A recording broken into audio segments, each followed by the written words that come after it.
ঠিক আছে তুই খা, আগের বারে একটা ছাগল বেঁধে গেলাম, ওই ছাগলটা কে চুরি করলি। এবার আমি বসে থাকবো নাকি লক্ষ্য রাখবো দেখি কে ছাগলটা চুরি করলি। খা এখানে তুই। না দুপুর হয়ে গেছে, এবার ভাত টাত খেয়ে দিয়েছি।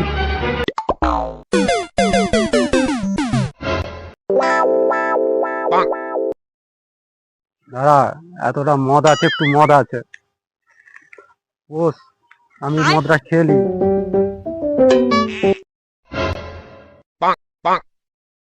শেষ হয়ে গেছে মদ, না ঘর পার